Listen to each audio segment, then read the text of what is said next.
बेहतरीन कमाई मेहनत और हलाल की कमाई है। एक दफ़ा कहीं एक खुशहाल शख्स रहता था। इसका एक इकलौता बेटा नाजो न हम में पला हुआ, यहाँ तक कि जवान हो गया। ना कोई हुनर ना ही किसी काम का तजर्बा। उसे एक ही काम आता था और वो था बाप से छुपा कर माँ के दिए हुए पैसों से खेल कूद और मस्तियाँ करना और सड़कों चौराहों पर वक्त गुजारना।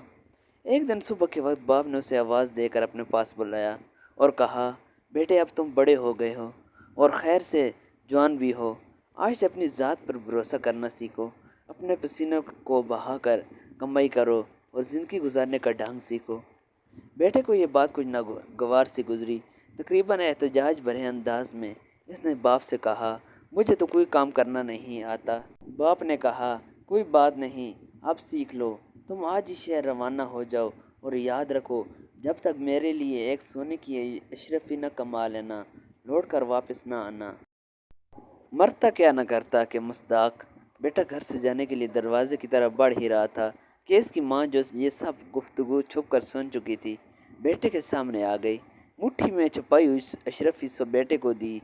वो बोली कि शहर चले जाओ, रात गए लौट कर ये अशरफी बाप को ला कर देना और कहना कि मैं शहर से कमा कर लाया हूँ।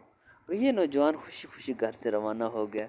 शाम गए लौट कर बेटे ने वैसे ही किया जिस तरह उसकी माँ ने उसे समझाया था। सीधा बाप के पास जाकर बोला, अब्बा जान, ये लीजिए सोने की अशरफी। मैंने सारा दिन बहुत जान लड़ा कर काम किया और बहुत ही मुश्किल से ये अशरफी कमा कर आपके पास लाया हूँ। बाप ने अशरफी को लेकर काफ़ी गौर से देखा, फिर आतिशदान में जलती आग में झोंकते हुए बेटे से कहा, नहीं बरखुरदार, ये वो अशरफी नहीं है जो मैंने मांगी थी। तुम कल से दोबारा काम पर जाओ और देख लेना, जब तक एक अशरफी कमा न लेना, लौट कर वापस ना आना। बेटा खामोशी से बाप की इस हरकत को देखता रहा, न कोई एहतजाज और ना ही कोई रद्द अमल। दूसरे दिन शहर को जाने के लिए घर से बाहर निकलते हुए दरवाजे की ओट में माँ को फिर मुंतज़िर पाया। माँ ने उसकी मुट्ठी पर एक और अशरफी रखते हुए कहा, बेटे इस बार जल्दी वापस ना आना, शहर में 2 या 3 दिन रुके रहना और फिर लौट कर बाप को ये अशरफी ला देना। बेटे ने शहर जाकर माँ के कहे पर अमल किया। 3 दिन के बाद घर लौटकर सीधा बाप के पास गया और अशरफी उसे थमाते हुए कहा, ए वालिद मोहतरम, ये लीजिए सोने की अशरफी। उसे कमाने के लिए मुझे बहुत कठिन मेहनत करना पड़ी है। बाप ने अशरफी लेकर उसे गौर से देखा और दोबारा ये कहते हुए आग में फेंक दी कि बेटे, ये वो अशरफी नहीं है जो मैं चाहता हूँ। कल तुम फिर से काम के लिए जाओ और इस वक्त तक न लौटना जब तक अशरफी न कमा लेना। इस बार भी अपने बाप की इस हरकत पर बेटा बगैर कोई एक लफ्ज़ बोले खामोश रहा। तीसरी मरतबा इस बार यह नौजवान अपनी माँ के जागने से पहले ही शहर की तरफ रवाना हो गया और वहाँ 1 महीना रहा।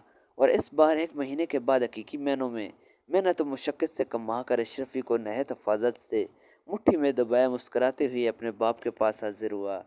अशरफी बाप की तरफ बढ़ाते हुए बोला, ए वालिद मोहतरम, मैं कसम खा कर कहता हूँ कि इस बार ये अशरफी मेरे पसीने की कमाई है। यकीन कीजिए, इसे कमाने के लिए मुझे बहुत मेहनत करना पड़ी है। सोने की अशरफी को हाथ में लेकर बाप काफ़ी गौर से देखता रहा। इससे पहले कि उसका बाप अशरफी को आग में डालने के लिए हाथ बढ़ाता, नौजवान ने आगे बढ़कर बाप का हाथ थाम लिया। इस बार बाप हंस दिया और बढ़कर बेटे को गले लगाते हुए कहा, अब बने हो नौजवान तुम। बेशक ये अशरफी तेरी मेहनत और पसीने की कमाई है, क्योंकि उसे ज़ाया होना तो इससे नहीं देखा गया।